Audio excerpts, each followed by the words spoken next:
How are the real football trends that we're seeing impact scoring and passing going to specifically impact fantasy football going forward? That's what we're going to try to figure out on today's episode of Stealing Bananas. I'm Ben Gretch. You can find the Stealing Signals newsletter at bengretch.substack.com. With me, as always, is Shawn Siegele. You can find all of his great work at RotoViz. And Shawn, we were talking about it before the show a little bit. It's been the scuttlebutt on social media all week. The real NFL trends and how that's leading to passing numbers being down and points being down, and how much of that is really going to stick and matter is in question. Certainly, I think there's this part of the early season stuff that we need to consider that, it's a 17 game season now, and there's less padded practices in the offseason and 3 preseason games, and that some of it's just an extension of the offseason a little bit. But there's definitely a conversation here about the ways that defenses are playing and the ways that offenses are responding. And we've talked about it on the show for a number of years now, frankly. I think we were way ahead of the conversation on this one personally. I know we were talking a little bit before the show about the tight ends and how some of these bigger formations are leading to some of the explosive pass plays. The Saints have been doing apparently a lot of multi-tight end formations and then running effectively and then using the run game to then design a lot of play action. Derek Carr's leading the NFL in pass attempts off play action, and you're getting fewer receivers out into the route, but you're really selling the run game as part of that. That idea of multi-tight end formations. It's also something that we saw in Arizona this week, but I saw from Mina Kimes, both of Marvin Harrison's big plays came out of, I believe, 12 or 13, maybe both were in 13 personnel, which is 3 tight ends on the field. And I think they were at least 12 or 13 personnel, multiple tight end formations. I referenced that because, Shawn, last year I made you draft Dawson Knox on a team. We've joked about it on this stream a bunch because the whole conversation we were having last year was, the Bills are going to be adjusting to the changing modern NFL trends. The reason they took Dalton Kincaid in the first round is they're going to play a lot of 2 tight end. They were going to force teams into base defenses and get more linebackers on the field, and then use Kincaid's athleticism. He can split out, he can be in line, they can run with 2 tight ends or use him as a slot wide receiver. That versatility made sense. That's something that has been discussed now for a while as teams are trying to find answers to, the cover 2 shell, which is like a lot of people are like, oh, it's more nuanced than that. I mean, look, the rotations of secondaries, putting more lighter defenses on, more DBs on the field, rotating secondaries, pre and post snap, etc. Like we're not going to do the whole 101 thing or whatever you want to call it as far as like why we are here, because it's something that we have talked about for a number of years now. The teams, essentially, that defenses have foundationally changed their focus as of the last half decade from the history of football, where they wanted to stop the run and then they built their defenses off of that, to where now it is very clearly we want to stop the explosive pass and we'll build our defense off of that. We'll allow running lanes and offenses. One of my speculations has been that offenses that don't have answers in the pass game are just going to the run because it is an answer, right, against these defenses. But also running is still less efficient than passing, which is the thing that we've screamed about for offenses, throw more, for years, that also defenses learned, right? Well, if passing's more efficient than running and everyone's saying that, then we should stop the pass. Like that's what we'll do. We talked about this last summer, the great athletic podcast series, The Play Callers, was something that we discussed on the show a ton last year, Shawn. But the important questions right now are, what does this mean for the NFL going forward? And you and I are not experts. I'm sitting here talking about a bunch of descriptive trends and things that we've talked about, and you and I both watch a lot of football, and we're seeing some of these things, but it's pure speculation. I want to be clear. When I brought up this topic idea to you, you were, I think, a little bit hesitant because you're like, I'm not an expert on this stuff necessarily, and rightfully so.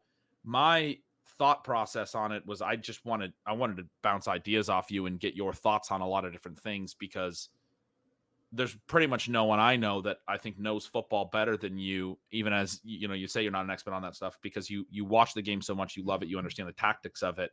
There are so many people commenting on this stuff on social and elsewhere that I don't even know if you guys like football, honestly, like some of these people. I don't know if you guys watch football. I don't know if you're paying attention to the tactics or what the sport even is, but it's pretty clear to me that some of the thought processes come from people that I don't think spend Sunday watching football. I think they're just looking at the data and like, well, the reason for this is this, based on what I'm seeing in the numbers, if I can be very blunt there. But anyway, welcoming you into the show 5 minutes in after I've done my opening rant that I sometimes like to do. One of the things we were talking about was the tight end position and these multi-tight end formations, and you made a really astute observation that I think is definitely there. We were talking about the Saints. I was talking about how on some of our teams, I'm ready to cut Jawan Johnson, even though they're using multi-tight ends. And your observation was it's almost like a bad thing when you're in that type of a formation. And we talked a little through that, how it's because they're using the run game to set up the pass, they got to keep those tight ends in on those play action plays to sell the run fake. You get multiple tight ends in there, it's almost like you lose routes, which the playing time is good, but it actually can become a negative in some of these heavy formations for the tight end position. One of the things too, and I want to start out by saying you've been, I think, well ahead of the curve and done a fantastic job of discussing this on the podcast over the last couple of years. And that's been one of the really fun things to share. And hopefully listeners have benefited in one way, shape, or form, as you kind of work through these ideas. Yeah, it's fascinating because we have so many elements that then, very clearly wash back to the QB, where the fantasy scoring at the QB position is going to be based on that player's profile, but also the specific things that offense is trying to achieve. It's going to relate to the running back position and what the offense is trying to achieve, but I think increasingly also what the opposing defense is trying to achieve. We know that if you don't have the passing numbers, then it's going to, in some cases, be much more difficult for the receivers to get their numbers. The thing that you bring up here with the tight ends is also just so interesting, because what we saw in the very first game with Mark Andrews was this contrast between Andrews and Isaiah Likely, where the things that the Ravens were asking Andrews to do allowed him to be taken out of the game by the Chiefs. It made it very easy for them to double him on passing plays, and then you end up with Likely as this outlet valve. Now, for Mark Andrews managers, it was very encouraging that things went back in the other direction in week 2. My take on Likely before the season and then after week 1 was that he'll probably be involved. He's actually somebody who had a fantastic final season in college, just really, really good numbers. So if you're looking for somebody who has a little bit of that Dalton Kincaid, Trey McBride, Kyle Pitts type of element and is inexpensive, and obviously this would have been much more relevant before the season started, but I do think that Likely does bring some of that. And yet at the same time, when you're probably still going to have a run-based offense, there's just so much history there, and I would still expect their defense to be elite and allow them to do some of those things. But then when you have a Mark Andrews, when you have a Zay Flowers, someone who's already broken out, I don't think that Likely over the long term is probably going to take Andrews out of play. Well, you certainly run into some problems if Likely is the guy who, even if he is less involved in the offense, which is what we saw in week 2, there are things tactically that you're doing with him that will allow him to be successful on fewer plays, where if Mark Andrews has a lot of blocking responsibilities, if he has blocking responsibilities even on passing plays before he then leaks out, if he's being lined up in an area where the current style of defense is able to keep an eye on what he's doing, and when he does release or the routes that he runs, they have the double team essentially already in place, then that is a problem. And so that's one of the things that we're going to really want to keep an eye on as these next couple of weeks develop, which tight ends are being used in a way where the offense is specifically drawing up plays for them, and that they have tactics in their passing game that will allow the playmaking tight ends to get open. And sometimes a game just kind of gets away from you. I really think that that's kind of what's happened to the Detroit Lions in the first couple of weeks, is that they have seen things on the opposing defense. They felt like they had plays to exploit it. Obviously, you have plays with David Montgomery. You have incredible athleticism, electricity from Jahmyr Gibbs. I mean, Jahmyr Gibbs is unreal. And then if you have Jameson Williams, who's been getting open at will, he's open on almost every play, and you have an Amon-Ra St. Brown, you can get into an environment or a dynamic where you forget that the guy that you need to win the game, which is really what happened to them in week 2, is Sam Laporta. I don't think they're going to continue to forget that. But we do have to keep in mind things that might be happening within the game plan and then the tactics as you have that interaction of offense and defense that may mitigate his ceiling to an extent. And those are the things that we're going to want to look for. It's not always going to be obvious. It is something that I think is going to evolve as the season goes. And to me, one of the things that's always a little bit frustrating, even though I'm certainly incredibly guilty of it myself, especially with things that go the way I hope they would go, is thinking that week 1 or week 2 answers all of your questions and that that's what the rest of the season is going to be like. It is going to be like that in many cases, especially when it's just a continuation of what you got in 2023, what you got in 2022. I mean, yeah, Right. anything like that is likely to continue to be the case, but there are still going to be a lot of things that change over the coming weeks. And a point you made before the show, which I thought was very well put as we're kind of thinking through some of our teams and talking through some stuff, is that in the scoring environment, and if it is going to be down and these are some of the issues, like the hits can be more impactful. You get these guys that are really huge scorers or big plays. And I think we saw that a little bit last year. Some of the guys that became, the really big hits that were really meaningful. I don't know, the Rams guys, Puka and Kyron or what have you. I mean, like, because there were so few roles like that were out there and scoring in such a meaningful way, they matter even more, obviously.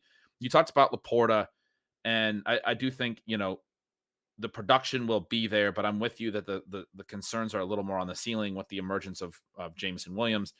This idea that, like, if the production is down around the league, what we need to find is basically, again, the real football stuff. Like, this is the premise of this show today, is like, we got to find the stuff where teams can find answers that actually work and they're actually able to get points. Like, it used to be in an offensive environment where it was like offenses could kind of pick their poison, how they wanted to go score points, maybe 6-8 years ago, right? Or especially in 2020, the year when there was no fans and scoring was up. You're like, yeah, I mean, I hope that my guy gets the points on this offense rather than, his teammate. They both have, we're looking at market share numbers and stuff. Who's going to get a little bit more work here and there? But it's really like, it felt like the offenses could score at will, right? They could go to either of them. Who are they going to go to? Now it's like, can we find something that actually works, right? And that's actually going to matter for fantasy. It's not just, oh, what are his usage numbers and this and that? Because if the offense stinks, then you're going to be in a bad spot. And so you brought up Andrews, and one of the really interesting things there, we have our guillotine league. We've talked through it a lot. We lost Cooper Kupp this week. We did advance. You have been writing up some great pieces. I got to talk about it real quick. Part of the reason we were talking through Andrews is we had a little bit of a misconnection there. I didn't realize you had written up this piece that had sort of your expected bids on these players, and you had, like, I think a hope for your bid in like the $35 range on Mark Andrews for our league. And I put in a $200 bid, and the waivers run a little bit earlier than before we had chatted. I also put a $200 bid on Diggs. So I went ahead and broke the bank for us. We got both Diggs and Andrews this week, also spent about half of our waiver money, but we do need some players to help that team. It has T. Higgins banged up. It now has Kupp banged up. Tyjae Spears on that team is banged up. But this was a team where, guillotine leagues an eliminator format where we really waited at quarterback and tight end. We've now added Joe Burrow and Mark Andrews to a team that, even despite having Higgins and Kupp, has Diggs, has Garrett Wilson as well, has Aaron Jones and James Cook. James Cook was big in us advancing. So that's sort of an update on where we're at in our guillotine league. But we did pay up for anyone who's in that league. And it's like, I read Sean's article and I don't understand why they spent so much money on Mark Andrews. You can blame me. But the big thing about the Andrews conversation that I thought was fascinating was this conversation with Likely and what's going to happen going forward. And again, these multi-tight end formations. One of the things I wrote in Stealing Signals after week 1 was that Andrews was at 75% routes per drop back. And last year in healthy games, he averaged 85%. So that was a drop. Likely did affect him a little bit. And again, this gets back to when you have two tight ends on the field, sometimes you're going to put them both in line.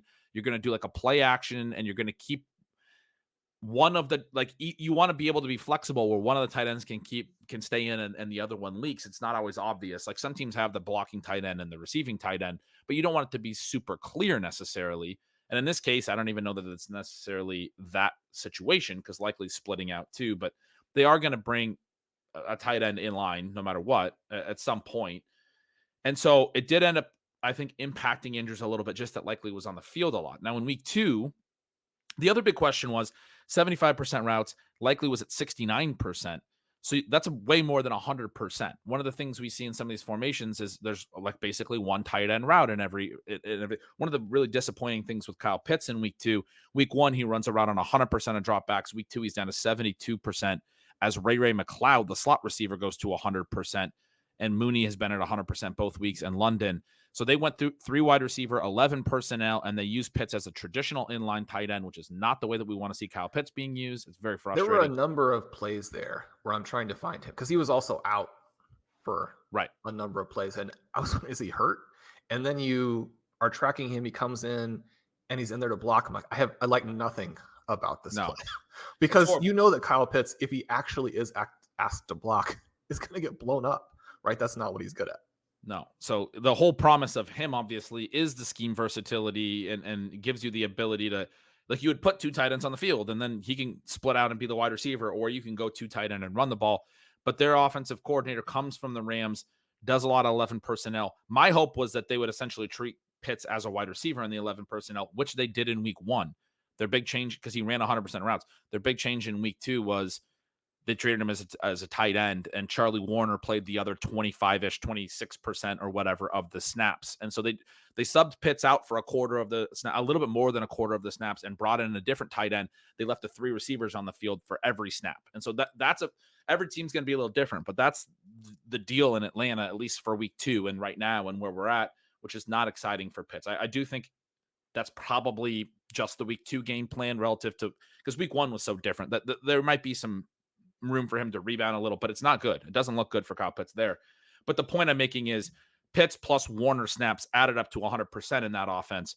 Andrews plus likely, especially routes, is the numbers that I have in my head. 75%, 69% is way more than 100%. You had a lot of routes where 2 tight ends were out in a route. A lot of dropbacks where 2 tight ends were out in a route in week 1. And one of the things I wrote about the signals and questioned and was worried about was how, because a lot of times we see this in a 1-week game plan and then it doesn't carry over. And it didn't really in week 2. Andrews stayed at 75%, likely dropped to 50%. So from 69%, which was still not great for how good his production was for it to sustain, down to 50% routes in week 2. I don't think it'll stay that low for him either going forward, but that can be a pretty big limitation for Isaiah Likely. Still adds up to over 100%, by the way, 75 and 50%, but more in this range of 25% of the snaps you had an extra tight end out there is more reasonable than when we start to see the 2 route numbers adding up closer to 150% or something like that. It's harder to sustain. Teams don't run that many multi-tight end sets, I guess, is the point that I'm getting at. And then use them as route runners as well, not use one in as a blocker. Because when you start to do that, you start to use them as the blocker and you do scheme stuff differently. And so it's kind of, to bring all that back around, it's kind of bad for both Andrews and Likely. Now, why did I make a huge bid and guillotine on Andrews? Well, our tight ends were not good. And so it's like, all right, well, I do think Mark Andrews is at least going to be a stable, high floor producer. Again, a good player. It's sort of similar to the Laporta comment, but we're looking for ceiling in fantasy. And so the last thing I wanted to say before I threw it back to you, Sean, is the other side of this. And this is why we're so excited about Brock Bowers, is when you get in an offense like his, he's just running routes.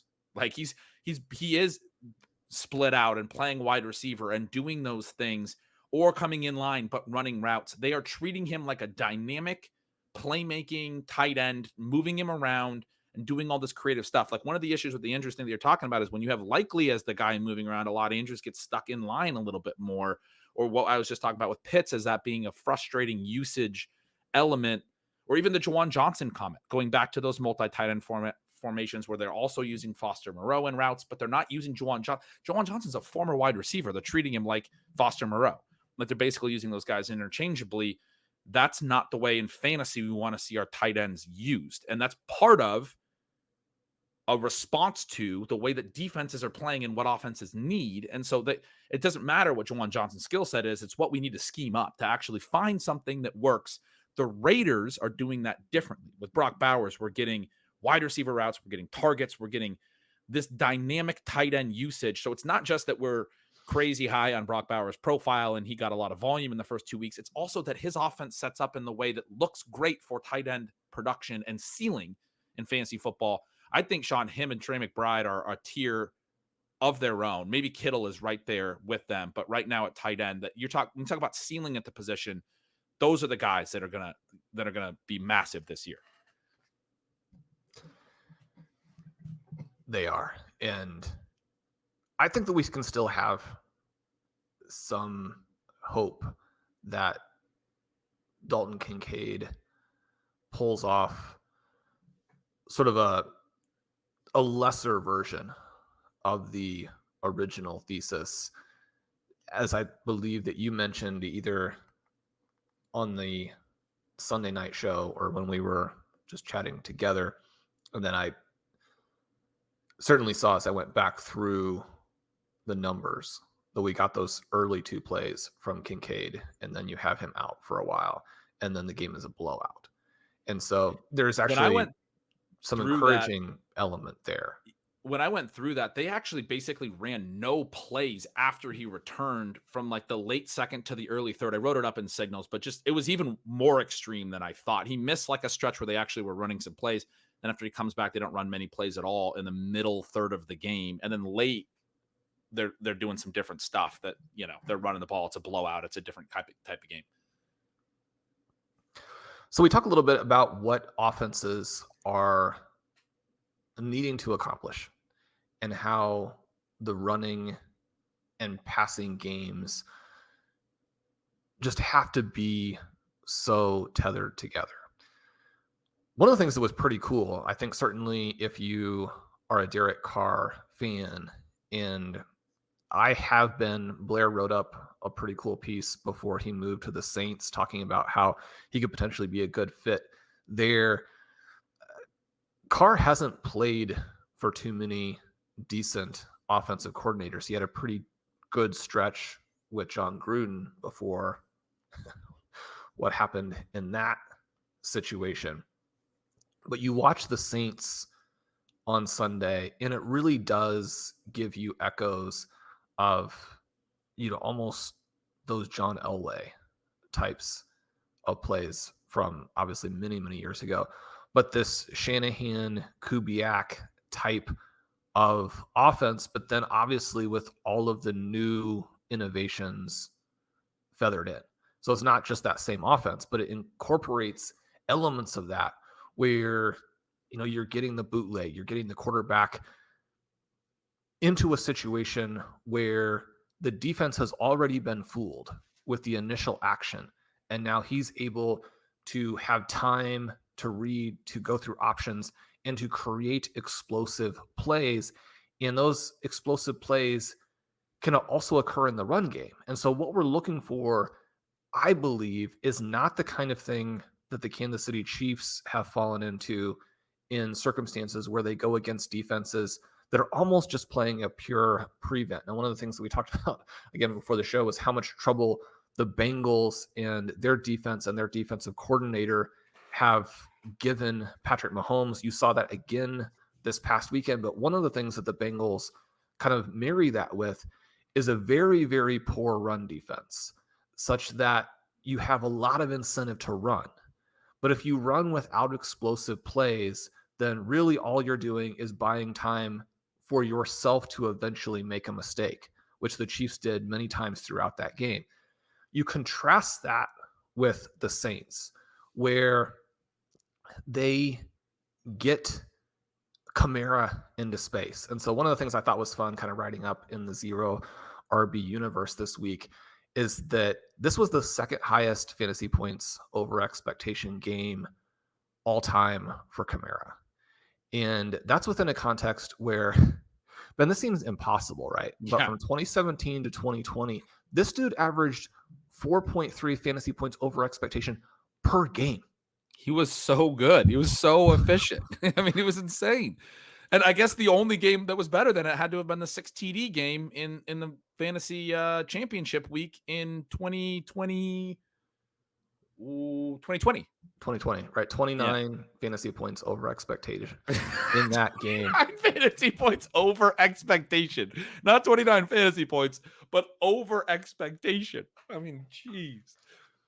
So you look at this game, and then there's been this 3-year stretch from 2021 to 2023 where he's actually in the negative on average, right? Over a 3-year span. One of the interesting things here is that 2.1 yards after contact per attempt, a 15% evasion rate. In the receiving game, he dropped a pass. He didn't require an evaded tackle on the 57-yard touchdown. The peripherals are actually mediocre, which doesn't necessarily take something away from Alvin Kamara, because being a back who can run to daylight is incredibly valuable in the current environment. It's one of the reasons that, watching that Bengals game, I felt like my head was going to explode, because they would give the ball to Chase Brown and he would explode through the line and looked like one of the fastest running backs in football. Then he would go sit on the bench for 3 possessions while Zach Moss, I feel like if I were squared up one-on-one with Zach Moss, I would at least have a chance. I wouldn't make the tackle, but I have a chance, right? He's going to look at me. He's going to move side to side. He's going to hit me, but not definitively. And then he's going to drag me for 15 yards. I'm eventually going to let go. Well, not 15. He's going to drag you for 3 yards because he can't get 15 yards. If it were like a college football player or a high school football player, maybe 3 yards. He probably would just drag the whole way and be like, yeah. I'm just saying, I don't think he could gain 15 yards. I think somebody else, your teammate, would come rally tackle after a few minutes. Yeah. In my mind, this is just a one-on-one drill where Zach Moss is humiliating me and I'm see, this is what fantasy football analysis is about. But the point here is that, number one, explosiveness matters, but number two, the scheme matters, because the Saints have very clearly gotten their playmakers into space. And the flip side of that too, when you look at the play action numbers, which is something that you had kind of referenced to me before the show, Derek Carr, one of the league leaders in play action, and also one of the players who's actually been successful in that, because a lot of the other guys who were up there, mobile quarterbacks, have actually not been very successful in play action. Well, one of the reasons the numbers look so good, and I don't know for sure, I guess, that these two plays or either of the plays qualified for that, but they've gotten Rashid Shaheed beyond the defense a couple of times. Derek Carr, actually a very highly graded vertical thrower. And so if you're marrying the strengths of your players to tactics that work, but tactics that work basically have to be tactics that allow you to not just create successful plays, but to create explosive plays. The Saints have been doing it. I don't think that they'll be able to continue to do it at that level, because that's just obviously not sustainable, but they've done a great job. I think you've got to give Clint Kubiak a ton of credit. I think you've got to give Derek Carr, Shaheed, and Kamara credit. We are going to see some other teams also have success as we go through this season, but certainly what we're hoping for is more teams having that kind of success, as opposed to what we watched in week 2, where almost all of the teams failed. And I think it's easy to pick on young QBs and bad QBs, but Ben, someone like Patrick Mahomes looked awful. CJ Stroud, I would argue, played one of his worst games as a professional. It's not just the guys who are young or who are bad.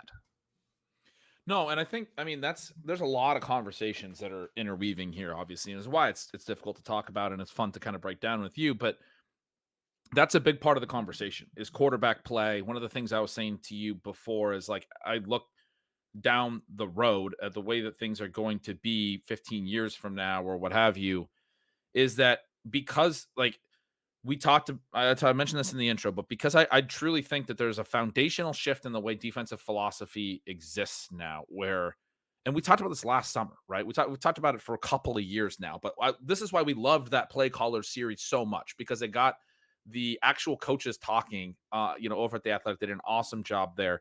Jordan Rodriguez hosted that. You can go back and listen to him. I know they did a little follow-up this summer. It was an awesome podcast series. They got the actual coaches, and I transcribed Robert Sala's quote into an article at the newsletter last year where he was talking specifically about we don't want to allow explosives. You can take the jabs. He did a boxing analogy, but you want to avoid the haymakers, right? You want to avoid them landing this huge punch that knocks you out. That's what we knew prior to last offseason was what defenses were shifting toward. It was, to me, people talk about these shifts starting in like 2017, 2018. I do know that there was more use of the cover two shell earlier than 2021. We saw it. I've read some articles that have referenced Brandon Staley and Vic Fangio doing it at a really high rate even in the 2020 season, but obviously scoring was still very high in 2020. It was just more of some sporadic, I think, teams and stuff really picked up in 2021. I wrote about it in the newsletter at the time that quarterback ADOTs were falling, and it was this shift, and it's where the copycat stuff started really taking hold around the league. And it wasn't just we're going to take away Patrick Mahomes' ability to beat us deep, which is really kind of where it started, because Mahomes used to be able to just throw over the top to Tyreek Hill at will, and then teams were like, well, we should probably stop that, find any way possible to stop that. And eventually they were able to stop that. And the Chiefs were like, well, we don't even really need Tyreek Hill anymore at this point because we can't get him deep anymore. Ben, we had that game in the playoffs against Houston where they're down 24-0. Yeah. Can you imagine how many plays it would take the current version of the Kansas City Chiefs to come back? There's probably like hundreds of plays. Like how many running back plunges into the line does it take to come back? And I mean, they were back by halftime. We're going to see the offenses fight back, but I have to say that seeing what the Chiefs have done so far after adding the guys that they've added, even with that explosive play, one of the things we talked about Sunday night was the long touchdown pass to Rashee Rice. I mean, you're having teams with elite coordinators and elite quarterbacks who don't necessarily feel like they have the immediate answers. I guess for me, a big part of it is like just how bad some of the run defenses are, where just even if you know the tactics don't really make sense, if you're faced with a run defense as bad as the defenses that the Colts and the Packers put out in their game, and your quarterbacks are Malik Willis and Anthony Richardson, you're like, you know what we got to do? We got to run the ball. Well, yeah. So, I mean, I was way off in my own world talking about the old stuff that I said we weren't going to get into, but that's you were talking about some of the mobile QBs. And I think what's so fascinating is since this started, I mean, we saw the mobile QBs actually have an impact on like the surprise teams of 2022. The first year where scoring was really down because it kind of shifted in season in 2021 where like all defenses were doing it. And then league-wide offensive stuff was down in 2022 and 2023, and looks like it's going to be again in 2024. The surprise offenses in 2022 were a lot of them used mobile quarterbacks and were able to be multiple in the run game. We talked about this a lot at the time. But one of the things we're seeing now, and you were talking about some of the play action numbers, is you were talking through it with me what you're seeing in the SIS numbers.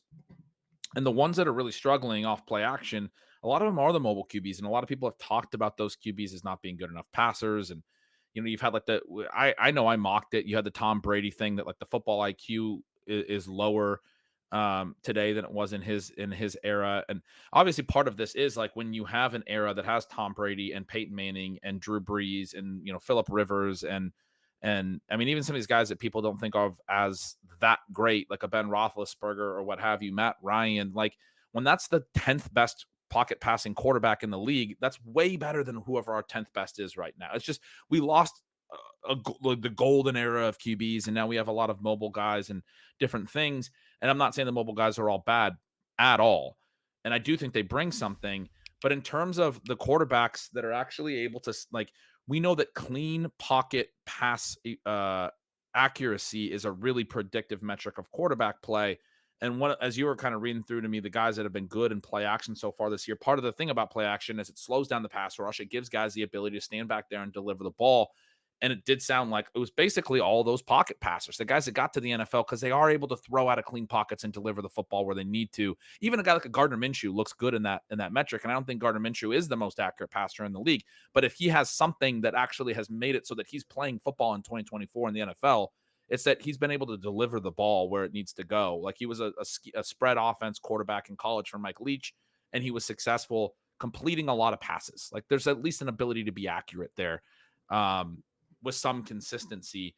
And those are the guys that are taking advantage of what the defenses are. I mean, I guess what I'm saying is I think we do need a little bit of a longer term rebound in quarterback play. I think with defenses shifting post snap and all of that stuff, it does come down to quarterbacks being able to process and understand and being like an offensive coordinator under center and pick out the spots and also deliver accurate balls. We need like a you think about like what kind of quarterbacks would succeed in the current NFL and stuff like that. I do think that like the Bradys and the Mannings and stuff would be able to be more successful. They would get tricked as well. It's so funny. You think back to like Manning's first battles with Bill Belichick and how he would throw 4 picks because they were rolling coverages post snap. That was the whole thing. They knew that Peyton Manning would identify what you wanted to do and dissect it. So they were doing all these false things. Like that's really where the first time that as a football fan, I heard about this idea of like showing one thing and doing it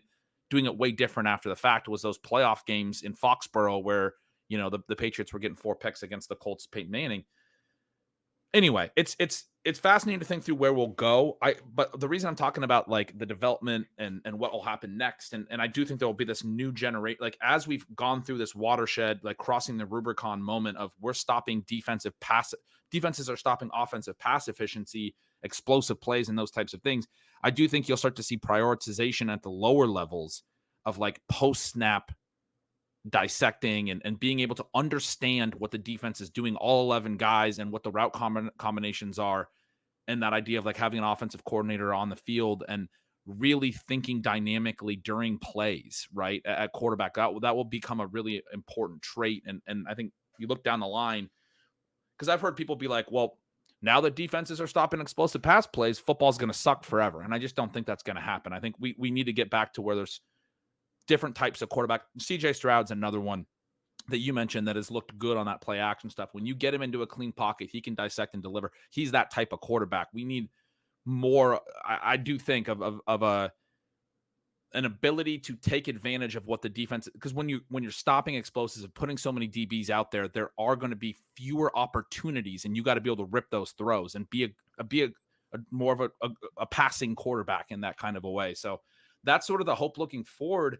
But as far as where we're at right now through 2 games, we've seen the really big run rate and all that stuff. And the speculation I've had, Sean, is that it's teams that don't have the answers in the past games right now, right? Like you talk about Richardson doesn't look great in some of these numbers in the play action stuff. He's probably not what I was just describing in terms of an accurate passer. He can hit the big deep throws, but Steichen is a smart coach. So he's going to devise an offense that works. And I think he's doing great with Richardson, to be clear. They're ADOT. He didn't have a great game against the Packers, but he had the most air yards in the NFL again last week. They're still going to be vertical because that's what Richardson does well. He'll hit on them some weeks he won't, and it'll look a little bit worse. The reality is the majority of his passes are inconsistent accuracy-wise, but when he does hit, he can hit some really incredible throws. We saw him in week 1, right? He 3 passes, I think it was, of 40+ yards and good passes. It's not like he's just getting lucky out there. Like there's a skill there too. It's just an inconsistency.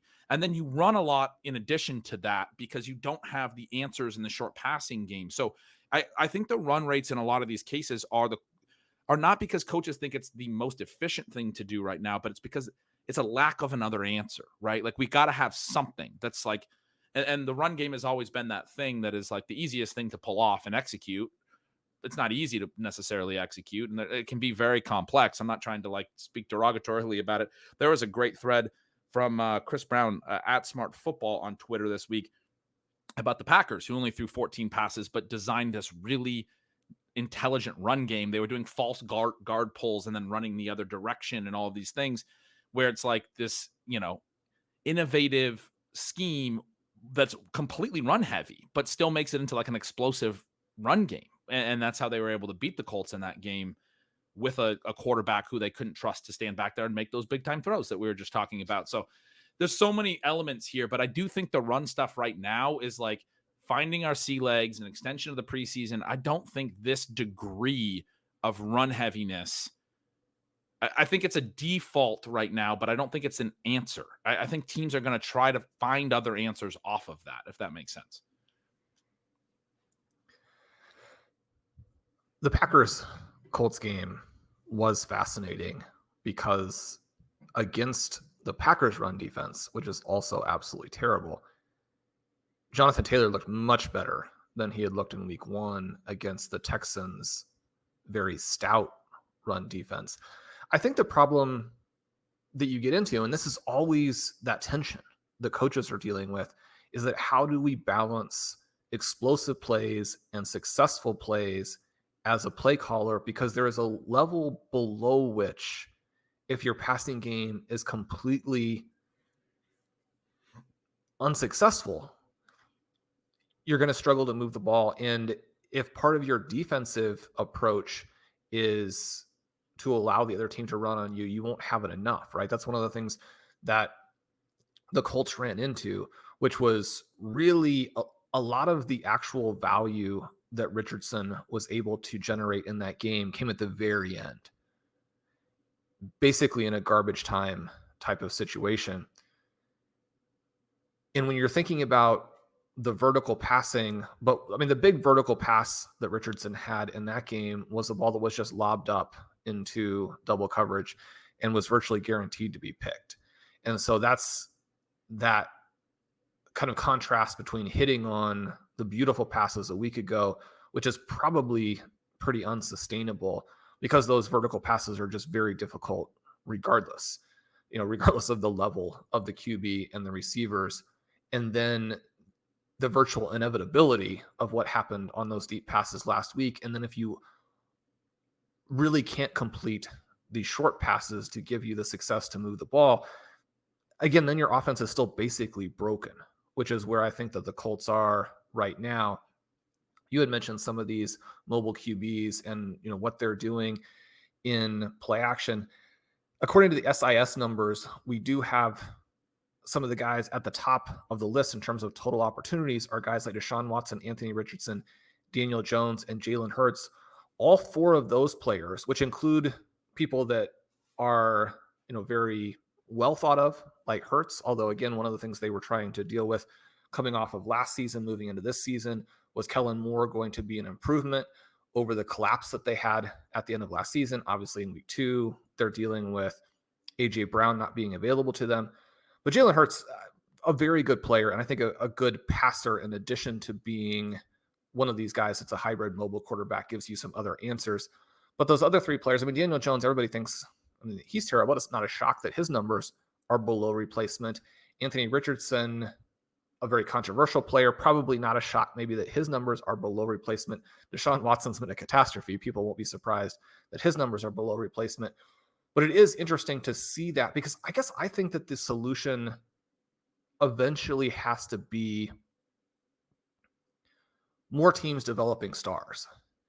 And that's always been difficult. It will always be difficult. You mentioned these guys who have retired as they got older. I think it's the combination of the big, strong-armed, at least vaguely mobile QBs with innovative or at least competent play callers that are going to give you the answers. It's one of the reasons that I really like Jordan Love for this season, because I think that he fits a lot of those criteria. Certainly CJ Stroud appears to. One of the things in watching some of the Panthers game the other day was that, Bryce Young is playing very, very poorly. And at the same time, it's kind of hard to understand what he would really do in an offense where there aren't a lot of solutions necessarily. And he specifically doesn't give you many answers, in that you have a short quarterback who is going to have a little bit of difficulty at times, maybe reading across the center of the field where you really do need to complete some passes. You have a not particularly strong arm. You have a guy where he's athletic, but he's not going to really add something from a mobility perspective that threatens the defense. I think that you have to have playmakers back there. You have to have guys that do threaten. Now, some of the players eventually develop a little bit more. When you're thinking down the road, could Bryce Young be more similar to a Baker Mayfield, who's had a pretty good start to the season? I think that maybe he can. But I do think you're going to have an emphasis from teams looking for these guys that bring a lot of different pieces. And then you mentioned the run game for the Packers. This is a note I think that was a lot of fun, at least for me, where you have Josh Jacobs lead the NFL with 151 rushing yards in week 2. That was after Joe Mixon did it against that same Indianapolis defense in week 1. Jacobs actually had a lot of evaded tackles, so that's a big difference from Mixon. But the funny thing was that despite that, Jacobs' number of yards after contact, he has 151 rushing yards last week, but only 32 came after contact. Now, I talk all the time about having the yards before contact is actually a very important part of it. One of the things that's difficult to deduce sometimes or to parse out is who's responsible for that. Certainly, you've made the case that the scheme has been responsible for it. We know from the past results from Jacobs and his past metrics that he's probably not the guy who's creating the yards before contact. It was funny to me that in a game where Jacobs rushed for 151 yards and actually evaded 7 tackles, that his points above average numbers, according to SIS, which takes in sort of the full picture of what you would expect an average player in that circumstance to do, he was deep in the negative. So again, this doesn't necessarily mean that Josh Jacobs is a bad player, although I would push the narrative that the numbers suggest that he's not particularly good. But it'll be interesting to see what the Packers are able to do in the future, because I do think that as we go forward and we have some teams that really lean into not bothering to stop the run at all, and then other teams that actually are still very good at it, that opposing rush defense is going to matter, that strength of schedule is going to matter. The Packers have a brutal upcoming strength of schedule. So for the running back position. So when you combine that with some other things that are going on there, I mean, Josh Jacobs right now is trendy, right? If you have him on your team for whatever reason, I think you can get a huge package in return, and I think that you should do that. I love that you threw in for whatever reason. If you have him on your team for whatever reason, because most of our listeners don't have a lot of Jacobs. The point that you just made there about yards before contact mattering, but it being different for different types of backs brings to mind a point that I made on Twitter this week. I had a long thread of thoughts about, as we talk about these defenses and people are worried about passing offenses being down, and they're looking at stats like, stats versus cover 2 or stats versus certain things. One of the things I've seen referenced several times before in the past couple of years, as this cover 2 shell thing has been a thing, is that, well, there's not even that many plays against cover 2. It's not even the league's most popular thing. Saw someone mention that cover 1 and cover 3 are still the most popular formations, but the point is of the cover 2 shell is not that the play ends in cover 2 every single time. It's that they're able to get to a lot of different formation, like coverages out of that shell.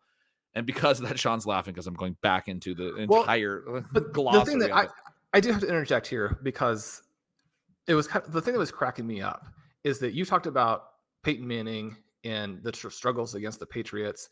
We've long, referenced the fact that Aaron Rodgers likes to take his whole time to read the defense. But this element that you're talking about, where they're going to show a defense, they're going to rotate into something else. And I mean, for me, one of the reasons it's also effective is that they're showing a deep defense, and then defenses are attacking like viciously, ferociously downhill. And so you accomplish all of the objectives that you're looking for as a defensive team. It's really cool if you like defense. It's not if you like scoring. But the thing that was cracking me up is that one of the reasons that Aaron Rodgers was consistently at 0 on the play clock last week and still acted like he wanted 5 more seconds is that as the defense is showing things and then trying to come out of it and he's moving his guys around, he's like, I want to wait until after they've showed everything to snap the ball. That's not how it works. You've got to snap it before 0. Yeah. The disguises and stuff. And so the point that I was going to make here relates back to your point about the yards before contact, which is that I don't even think we have the right data right now, which is something that has been a complaint about the NFL for a really long time. I started to make this case, Sean, that we might be in a post-analytics position right now where, 10, 15 years ago, people that were denying the ways that the numbers and the conclusions could actually impact the game and teams should throw more and those types of things were wrong. It was an analytic denying thing. It was numbers can't help because I know better, denial. And that's what we're more aware of. And that's not what I'm doing right now. That led to eventually an adoption of some of the analytical stuff, even more so on the defensive side. I speculated a little bit on Twitter as well that I think part of that is because all the rules changes that favored the offenses made the defensive coordinators more desperate. And so they were willing to turn to analytical approaches. Like, fine, we'll stop caring about the run. We don't even care anymore. We're getting beat by so many explosive passes. We'll just let them run all over us. Who cares about being tough guys anymore? I truly think that's sort of, if you want to like a culprit, we're Icarus. We flew too close to the sun. We changed all the rules to make offense so great. And there's people that complained about it from the defensive side of the ball. And I spent a long time telling them that they were idiots and it didn't matter. We want running. We want scoring. We want the rules to be favorable for offenses. The problem is that led to unforeseeable thing for me, at least, defensive coordinators being like, well, man, we got to find something. We'll be the ones who embrace an analytical mindset and do some of these different things. And now they are dominating in a way that they understand what they're doing. They understand the analytics. They understand the numbers. The things that they're doing pre and post snap are intended to confuse. They are making it so difficult that the offenses are having a really hard time. One of the write-ups I read this week about this was talking about how the offenses can't figure it out until the next day when they watch the tape. Yeah, maybe they can on individual plays the next day when they watch the tape, but they're not able to turn on the tape from last week and dissect their upcoming opponent and figure out what that opponent's going to do for them because they keep sucking every week, right? Like it's 3 years now. It's not just the first 2 weeks of the season.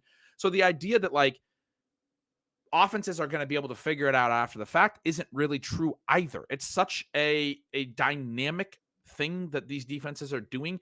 I think a lot of it, when you talked about them playing downhill and you see some of these like all 22 plays where they do run a safety down post snap, or they run, like the nickel cornerback comes out of nowhere and picks up the halfback out of the backfield.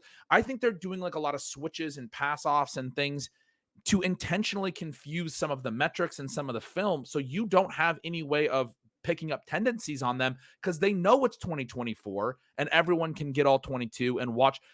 They understand that you watch their film and then game plan for them. And I, honest to God, think the defenses are doing things that don't make sense intentionally to confuse all the numbers and everything. So the fact that we might have data that I could look at and say, well, here's success rate against, cover 2, or here's success rate against this, or even there's some sources that have charting on success rate against post-snap rotations, because some of the post-snap rotations are going to be minor, some are going to be major, some are going to shift from one formation to another in a really extreme way. Some are going to be so well disguised that no one figures it out. I was talking to Scott Barrett from Fantasy Points, and they do some great work on this, and they're trying to find answers, and I appreciate that effort. He was telling me that a lot of the worst defenses are the ones that they're charting as post-snap rotations the most. And my response to him was, maybe it's because they're doing it the worst. Like they're the ones that you're actually able to see in the charting, right? And maybe the good defenses are doing it in such subtle ways that it's hard for us to even chart right now. So again, this goes back to the yards before contact stuff, where sometimes it matters, sometimes it doesn't matter, or sometimes it's on the player, sometimes it's on the blocking. The point that I'm trying to drive home on this whole long point right now about football data right now is, be careful where you're getting your sources from. It has to go back to being able to understand the sport, and it has to make logical sense, man. There are so much analysis out there right now that is like, I found these numbers, they say this. And I'm just like, again, this goes back to my rant at the beginning of the show. Do you watch football? Do you like the sport? Do you understand the sport? Because half the time I'm seeing that stuff, it's like, oh, you're just looking at numbers and you don't understand how these numbers come together and how the numbers actually work and what they're actually telling us. That you brought that back up in the forefront of my mind, talking about Jacobs, where it's a great example of, and it's not cherry picking, right? Like, it's the only way we can describe what we're actually seeing. You have described before how the yards before contact stuff can be an explosion metric for real. That's what Jamal Charles was always so great at, you love to say. And we talk about it with like a Devon Achane. These guys that hit holes consistently get good yards before contact. And guys like Rachaad White, who just stop and their feet are stuck in the mud in the backfield, are not going to have good yards before contact. And that's a running back skill metric. At the same time, there are situations like Josh Jacobs last week when you're devising an extremely intelligent run game where the yards before contact is more situational. And again, it's not cherry picking. It's understanding football, right? And what the numbers are. We have to use numbers for predictive metrics. And there's a reason that no football stat is perfectly predictive. We have to understand the unexplained variance. I've talked about this in so many ways over the years, but it drives me nuts that you get accused of like manipulating the data when you're trying to use what little data we do have intelligently. I mean, that's the way that you got to do it in football. I completely agree with that. And one of the things that we have discussed on the show, and not everybody's going to agree, and we're not always going to get it right by any stretch. I certainly want to emphasize that. But the value in not looking at every player the same way and through the same lens and believing that a certain set of numbers is going to tell you everything you need to know about all players because they're in very different situations. They have different skill sets. They're in different team contexts, all of those types of things. Then kind of as we finish out today's show, I did want to ask you about something that is basically not fantasy related, but is, I think, to me, an interesting part of this context or this conversation in that, I mean, obviously it's not going to come into play in 2024. The rules are the rules. But as we think about the future of football, you had mentioned that there was a conversation out there where someone had suggested that defenses not be allowed to do certain things, and that was the one thing that everybody agreed shouldn't be allowed. Bad It idea. is. You're going to agree with Mel Kiper's. Well, I mean, one of the things that kind of drives me crazy as a basketball fan, and it's always just interesting what people find fun, what's meaningful to them personally. I'm a huge NFL fan. I'm not like a gigantic college football fan. I have, in part because there's so much related to the NFL. I mean, Saturdays are a day that I do need to kind of do some other things for myself. I'm a huge college basketball fan and not necessarily a big NBA fan. But one of the things that I've always found fascinating there, and I don't even know what the current rules necessarily are in the NBA, but they have had circumstances where defensive alignments were illegal, right? So you do have sports that simply say, look, you can't do this. And one of the things that drives me crazy about soccer, although I'm sure soccer fans are like, that's because you don't know the slightest thing about it and you don't like it, right? But this idea of the way offsides works, right? I mean, this idea that you can't do certain things on defense or on offense, right? In terms of where your players are aligned on a field, where I think for most of us, you're like, why are we artificially telling teams where they can put their players? I mean, that's what the field or the court is there for, is that you're allowed to do whatever you want. So this is a little bit of a tangent, but I always find it crazy that the NBA makes certain defenses illegal because they stop things. And in college, teams are just like, we're not going to do that because it's not macho enough, right? We're not going to employ those things that are illegal elsewhere. It's similar, I think, to the football evolution, where for a long time, defenses were like, we're going to stop the run, even though it makes no sense because it's the manly thing to do. You still have that dynamic a lot in college basketball. But my suggestion would be, and I know I've made this to you before, but if defenses are allowed to move all of the time before the snap and disguise everything and then come out of their alignment and attack as they have all of these guys moving, if we have an issue where offenses are overmatched, why do we have all of these rules about what the offense can do pre-snap? Why do they only have to have one guy moving? Why does that person have to reset? Why do you have to have everybody on the line? Which, I mean, it's always kind of funny, like amusing to you when you're rooting against the team. Like when I'm rooting against Baltimore as a Chiefs fan in week 1 and they are just consistently being called for not having their guys on the line. There's a humorous element to that, but big picture, like, why do they have to have that, right? Why does the offense have to abide by a bunch of rules that the defense doesn't have to, especially if it's causing us problems? So, I mean, I would like to see some changes that allow, I mean, the CFL is kind of fun, right? Yeah. Where you have all these guys sprinting at the line before it starts. You want to have explosive plays on offense. You want the offensive guys to get behind the defense. You want the defense to have to actually work to stop explosive plays. Let's let the offense do what they want to do. So I'm going to give the listeners some background who are not on social. Mel Kiper had a viral clip where he said, we have to outlaw the cover 2. And then everyone took their turn saying how dumb that was. And I mean, you can't outlaw where defensive backs stand on the field. And you're kind of I thought you were going to say that we should find a way to do that because you're talking about like illegal defense in basketball and these spots on the field and things. I think it would be really hard to do. And also, like, they could just align differently, but then drop post snap because a lot of the stuff is post snap. We're talking about how like the safeties will run down post snap so that when the quarterback turns to do his play action fake, this was the big thing for Jared Goff in that Super Bowl with the Patriots was they did so much play action, but Goff would turn his whole back, and the whole thing that the Patriots were doing was showing him something pre-snap, and after he did his play fake and finished his drop, and then turned and looked downfield, everyone was in a different spot. They were doing it after the snap, but then making him rescan the field after he got to the back of his drop because he would turn his back on the play fake, and then some of these quarterbacks have changed to where they do the play fake while still looking downfield to combat that because they want to be able to watch the players changing. But that's the idea is to change the picture, right? Change the picture before the quarterback can throw. That's why I think the outlawing too high thing doesn't work because you could just have a bunch of guys in the box, but then have your safeties just get depth right away, right? Like just be moving backward and I mean it would be a little bit harder, but it wouldn't be impossible. I love your take because everyone. What I was going to say is everyone was criticizing that, and then I saw a couple smart people saying, "Well, if you want a real answer, the game's about space. Let's go to the wider hash marks that the college game has. That will help offenses because it'll create more space to the big side of the field on some of these plays." So that was one answer. Your answer is not wider hash marks. It's certainly not illegal defense in cover two, Sean. It is we can let offensive tackles line up in the backfield. We don't have to worry about that anymore. And we can let motion be forward toward the line of scrimmage. And I love this. Like, why wouldn't we do that? I think that's fantastic. Everyone always complains that all the rules changes are for offenses, but it's important. I mean, we need offenses to score.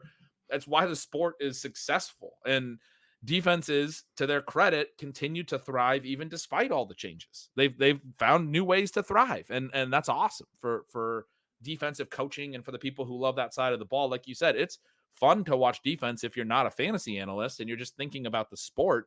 I do think a lot of the stuff they're doing defensively is really cool, but in terms of actually making this the most popular it can be, so everybody can make more money and all of that stuff, which is important, obviously. I do think you need to keep making rules changes probably for the offense. And your answer, I was talking through the hash mark. I don't think the hash mark thing is the answer. I don't necessarily love that at the NFL level. I like that the plays are more, to the middle of the field, I think, in the NFL. I like your answer. I think you could have some creative rules on it. The offensive tackle one in obvious pass situations. I mean, so people have brought up that a big part of all of these issues is that the offensive tackle line, you just don't have enough good offensive linemen. There's just not enough people that can.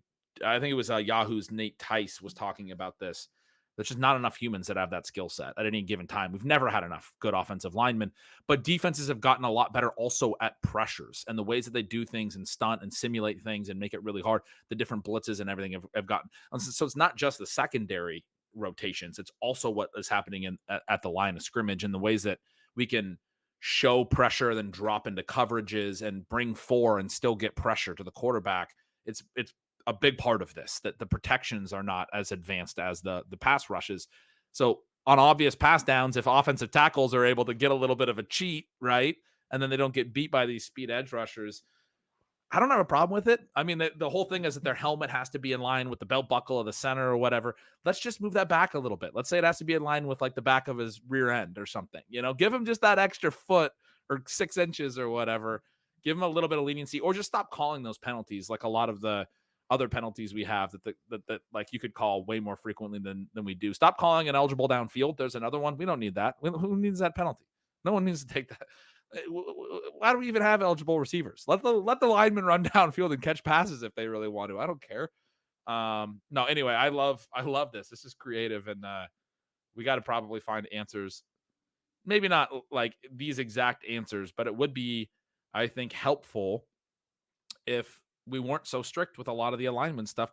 I mean, you make a point. The defense can move around wherever they want. The offense has to be, and traditionally that was because the offense is the one running the play. So they have to show you what they're going to do, and then you get a chance to match that.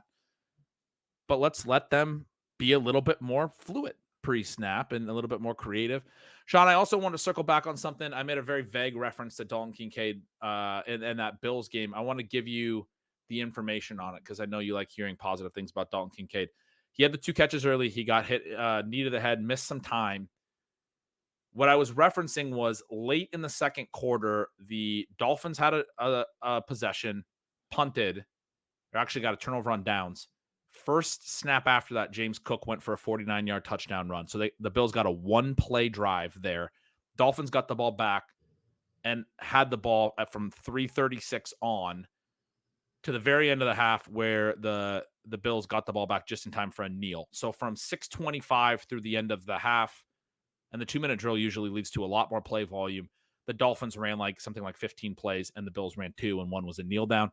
And then in the second half, the Bills got the ball first. Their first play of the second half was a pass to Dalton Kincaid. Same thing as their first play of the game in the first half as well, was a pass to Dalton Kincaid.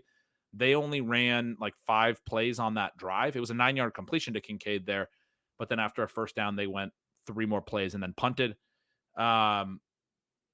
Dolphins then ran 4 plays, and on the 5th play threw a pick 6. So again, the Bills didn't have a real possession because of an interception return for a touchdown. And then the Dolphins got it back and drove all the way down to the 8-yard line and lost on another turnover on downs. Bills finally take back over with 2:40 left in the third. So basically the whole third quarter, the whole second half of the second quarter was lost to a long James Cook touchdown run on their very first offensive snap and an interception return for a touchdown. Dalton Kincaid caught a pass late in the third quarter as well. He caught 2 passes in the second half. Josh Allen only threw 6 passes in the second half because of how this impacted their play volume until very late when the game was basically over. It was all runs late. So he ended up actually running routes on 75% of their dropbacks, but he missed a key part of that late first quarter, early second quarter, when they were establishing their lead part of the game. He probably would have ran routes on close to 100% of dropbacks, it seems like, and was clearly a part of their game plan. I mean, the throw on the first play, the second half as well, and even getting a pass late in the third quarter of this game. Only 4 catches. I do still think there is hope for Dalton Kincaid. You're painting a picture for me there of him having essentially a 50% target share, right, once you adjust for some of the things that happen. Then I'll throw just a random note out as we were talking about some of the yards before contact elements. J.K. Dobbins, almost 5 yards before contact in week 2, also had fantastic after contact numbers. I mean, sometimes when someone averages that many yards before contact, you're thinking, okay, well, just sort of some fluky plays. Now, one of the things is that you watch what he did and you're thinking most running backs would not have actually made that play. And so you get that combination of the offensive line having some responsibility for it, which Dobbins has raved about his offensive line. He gives them credit, but the ability to do that. But also then when you have almost 3 yards after contact, when you have a 35% evasion rate, he's looking fantastic. Edwards played an additional snap, had a tiny edge in carries. He was at minus 3.5 rushing fantasy points over expected. Dobbins was 11.7.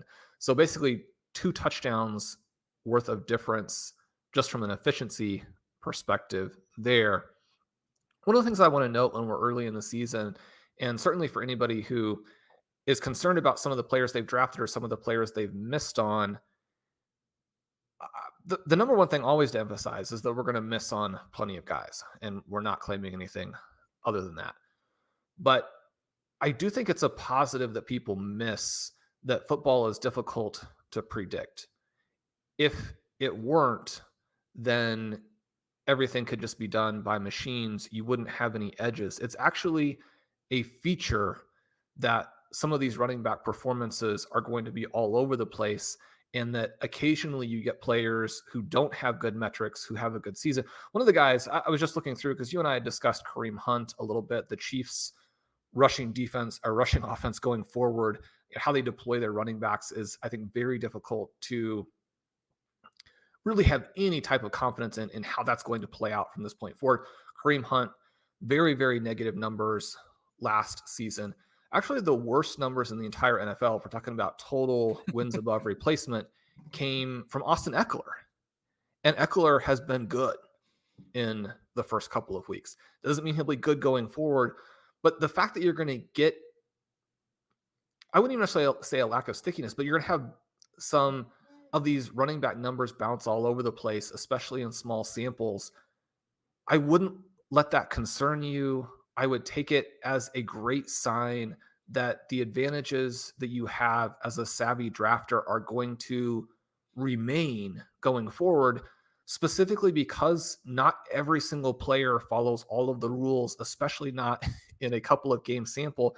And because of anchoring, especially, even if everyone ends up following the rules in the long run, because it's not going to play out that way in the first 2, 3, 4 weeks. And that's what people tend to remember. These things that happen at the beginning and the things that happen at the end, you're going to be set up to draft much better than average teams again next year.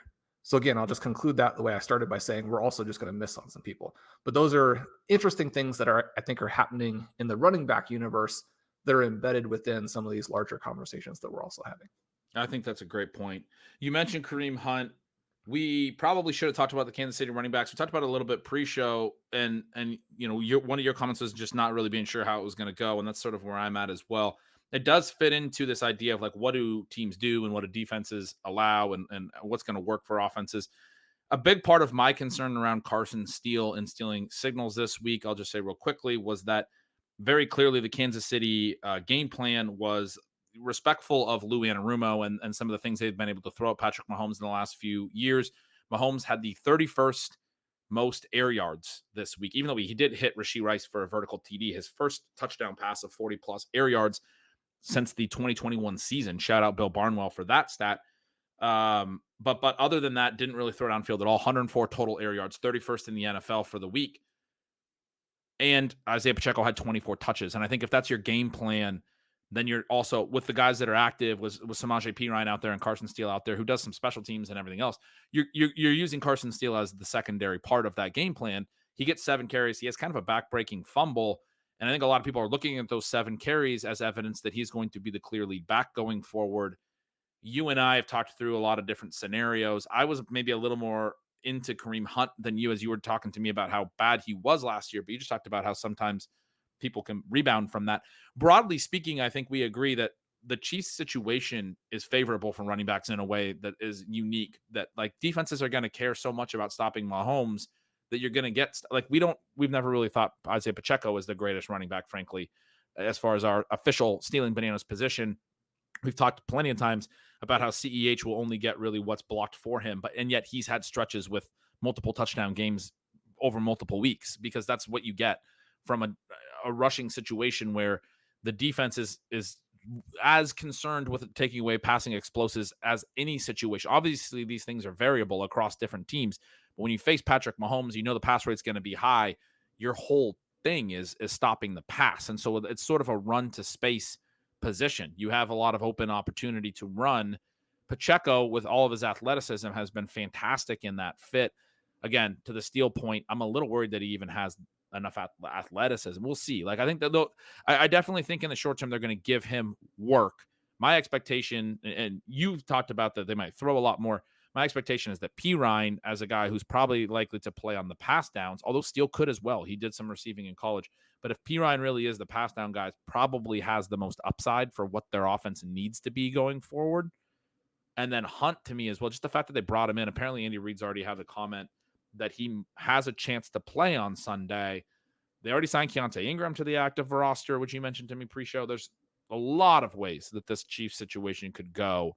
But Reid making that comment about Hunt that he could play Sunday suggests to me that he will be active at some point. Like, they're already thinking through how quickly they can get him up to speed. I don't think that means he's going to be the stud or anything, right? He could be 3rd or 4th on the list, but there's a possibility of 4 running backs active Sunday, and it's also pass heavy. And so it's just really, it's a hard situation to parse right now. But yeah, trying to think through those scenarios, it does seem likely that it's Steele and Perine.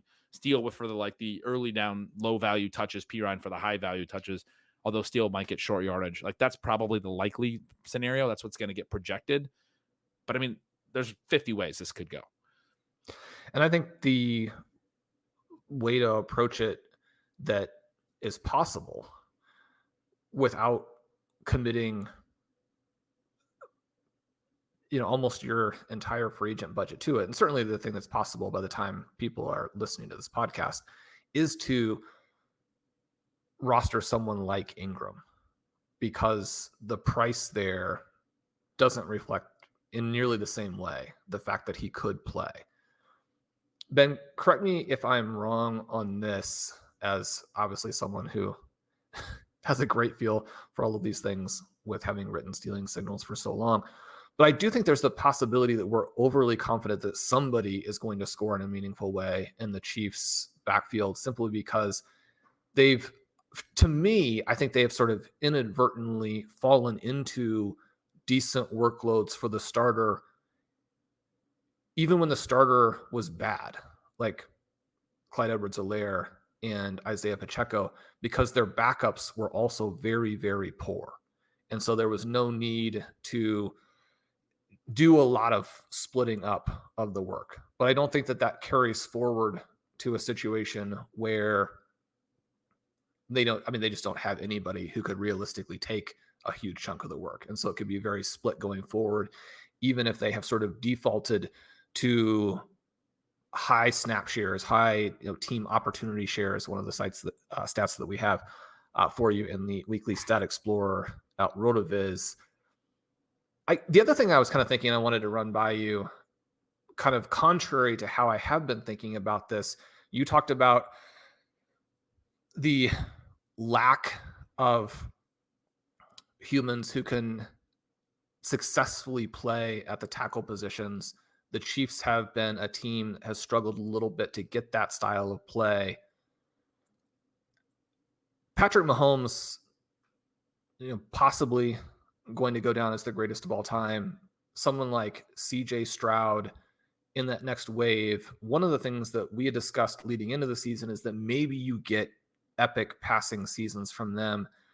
The thing that, kind of kept you up at night, if you're going to play through that, is the possibility that they won't, for a variety of reasons, but two of which would very clearly be that A, they have good defenses. And so they feel less like they need to win shootouts. And then B, that when you have a Patrick Mahomes, you have a CJ Stroud,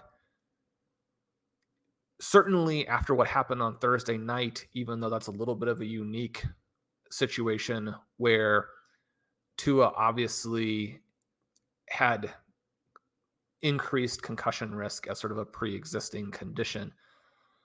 But if you have a well above average team, if you have a good defense, if you have potentially all-time great players at the quarterback position, I mean, you've talked at length about the fact that the Chiefs don't even run their best plays sometimes until the fourth quarter of the Super Bowl. I guess my concern would be that a little bit of what we're seeing from a game plan perspective is similar to that, where they're just like, we're probably going to win regardless. If we lose a game here or there, we don't care. The main thing that we want is to make sure that Patrick Mahomes and CJ Stroud have the best case scenario for getting through this season healthy. But wouldn't that mean that there's a lot of running back touches? Right. So I'm saying, contrary to what I've been pushing, which is more passing, maybe they just don't do that. Maybe that's not the priority at this point of the season. I don't think that's unlikely. So I think everything you just said is possible. You started by asking, because I've written since stealing signals, if we're maybe overstating the possibility that there would be like no production there. And I think that's very likely. It's one of the reasons, like I thought Pacheco's price this year was really interesting. It went way up because he was likely to get the third down work as well. And he did actually get that. P. Ryan hasn't played a lot. And so, I'm not trying to comment on whether Pacheco was a good pick or not. I'm just saying that last year he was more like a 7th or 8th round pick. And in part in 2023 drafts, he was because of the really pass heaviness and the fact that even if he was the lead back, the running back doesn't necessarily score in a huge way. If you look at his game logs last year, a lot of them are more like 15 touches than the 24 that he got in week 2 here. And again, none of this is a commentary on his injury whatsoever. I'm not trying to say that's why he got hurt or even allude to that. I don't think that's true at all.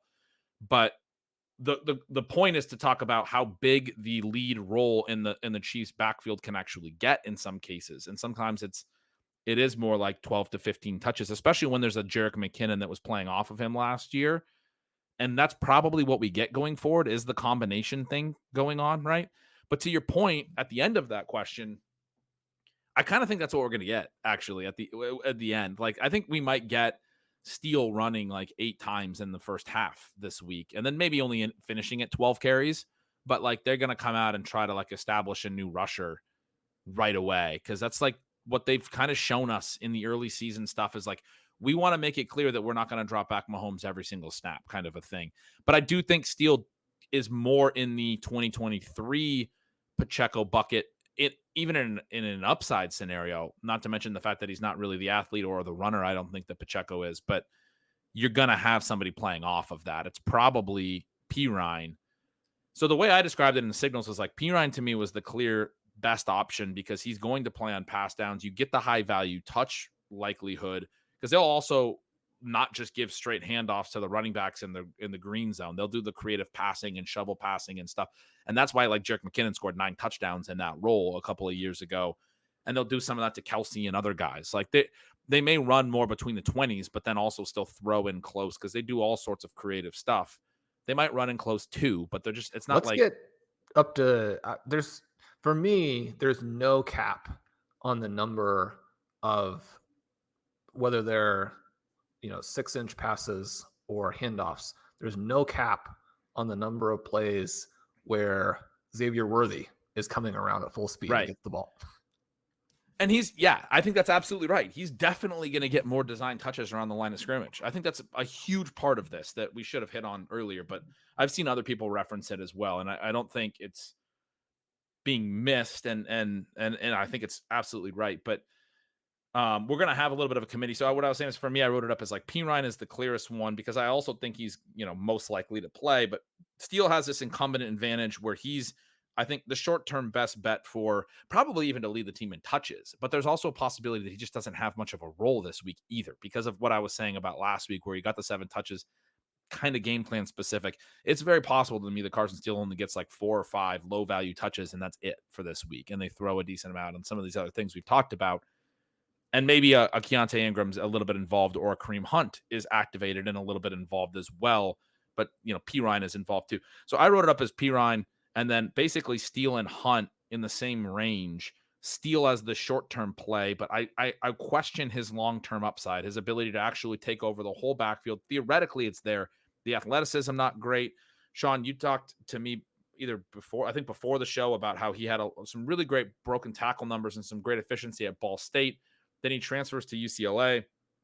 And the thing I was asking you about is why was he not better at UCLA last year in a Chip Kelly system that Zach Charbonnet had like 1,400 yards and averaged 7 yards a carry 2 years ago. And Zach Charbonnet does not look like an explosive player at all at the NFL level. And Steele was like half as good as him. He had like a 5 yards per carry in that same kind of system the next season. And then tested 4.75. And I've had, people talking to me about his 10-yard split and these things. I question whether Carson Steele is going to have extreme ability to, when we're talking about the overall running back pie being less than you'd expect for a good offense, he's going to need to take over a lot of it like Pacheco did. And I just don't know that he can get to the Pacheco level of usage. So I see for him a worry that there's some low value touches and not much else. Maybe a goal line touch here and there. Maybe he gets a couple short TD plunges at times, but it's hard. It's hard for me to envision that there's a lot more than, like I said, the possibility of like 8 first half rushes and then 4 more and 12 total is sort of like the ceiling for him. But then there's other guys playing. Samaje Perine's playing. Unless they just really don't like Samaje Perine, which they haven't played him a lot. And so maybe it is Steele that plays on pass downs too. And then I'm way wrong here. But the Kareem Hunt ad would also seem to, they like their veterans, right? They brought in McKinnon. They've brought in all sorts of veterans over the years. And so they brought in Pirine, and if it's not Pirine, then I think maybe it's Hunt on pass downs, right? Like there's just like so many ways this could go. It's tricky, but I think both of the things that you said are in play. One, where there's enough of a split that no one really scores in this backfield, and 2, that they actually do lean into the running backs, even though it's inefficient. And we get the Carson Steele upside case could be like the Darrell Williams. Like Darrell Williams was not an NFL athlete, but he was productive for the Chiefs at times. So it's possible that the Chiefs situation is just so favorable. It's a wide range this week, man. I'm not saying anything. People are like pulling their hair out. Like, will you give me an actionable takeaway? But it really is a wide range. And listening to you talk through it, in some ways, it actually makes me a little bit more enthusiastic about Kareem Hunt and, wishing that, maybe we had bid a little bit more aggressively in some places for him, just on the off chance that there is something there. So my skepticism with Hunt is that he's been washed up for a long time. The reason why that would not be a problem, I think, comes down to what Kansas City wants from the running back position, which is actually very little. I think it comes down to just not making serious mistakes. And so you think about Carson Steele and the big mistake last week. That's always the thing that is such a bummer about young guys who haven't established themselves, where, especially if you're not a difference maker to start with, there is just such a small tolerance for game-changing mistakes. Thinking through what Kareem Hunt gives you, I just think it's almost identical to what late stage Leonard Fournette would give a team. And yet Leonard Fournette, after he was washed up, had a big season with the Tampa Bay Buccaneers. I think if you're looking for kind of a home run outcome, it is either Probably P. Ryan or Hunt as that kind of late stage Leonard Fournette, where really all you're doing is meeting the needs of an offense that's asking for a player to do multiple things, even if it's poorly. And that's what Leonard Fournette brought to the table. He's like, I'm bad as a runner, I'm bad as a receiver, but you can throw me out there on all of those plays, and I can't execute them, right? I know what they are. I'll catch the ball. I'll go down when the player hits me, but if you create space, I'll rumble through it toward wherever the defender is. Like, just don't do the things incorrectly. Right. First rule, do no evil or do no wrong or whatever I've written about with the Chiefs for a long time. That seems to be their philosophy. I do have to say that I put in a bid in our guillotine league for Kareem Hunt as well and won it. And your reaction immediately yesterday was not super excited about that. And I talked through why I thought Hunt could maybe be usable to you a little bit yesterday. I had some bids in some of our main teams. I love that you are humoring this take, but I need to let the listeners know, because I think on the show you've sounded more favorable about Hunt than probably your initial inclination was. And I don't know, you can speak for yourself, but you need to let the listeners know that I think Shawn's kind of humoring me here a little bit. You can't keep him on the hook for the Kareem Hunt take too much. He's trying to understand why I thought Kareem Hunt was worth a bid anywhere. So I do have to point that out to the listeners.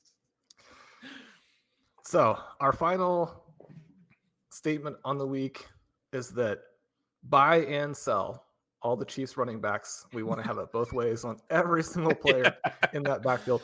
Ben, this has been a fantastic conversation. One of the reasons why I look forward to getting together with you every week. Hopefully everyone has checked out the new Ceiling Signals post up, the new Zero RB Universe at RotoViz. Ben, you have been writing a lot over at Ceiling Signals. You have the input volatility column later in the weeks. Folks will want to check that out if you're not subscribed yet. I absolutely don't know what you're waiting for. We'd love to have you guys over at RotoViz. The coupon code there is RVRadio2024 at checkout for 10% off your 1-year subscription. We'd love to have you subscribe to this if you're watching it on the RotoViz YouTube. We'd love for you to subscribe to the Stealing Signals YouTube and click on notifications there so you know when Ben goes live, so you know when we go live on Sunday nights. Leave us a rating and review on your favorite podcast app. Those help us a ton as we try and build the show. Good luck tonight. I don't know if Colum, who just had a little one, Ryan Kelly, has joined the OT community. I don't know when you'll be listening to this, but good luck on Thursday night. Good luck in week 3. We love you guys. We'll talk to you soon.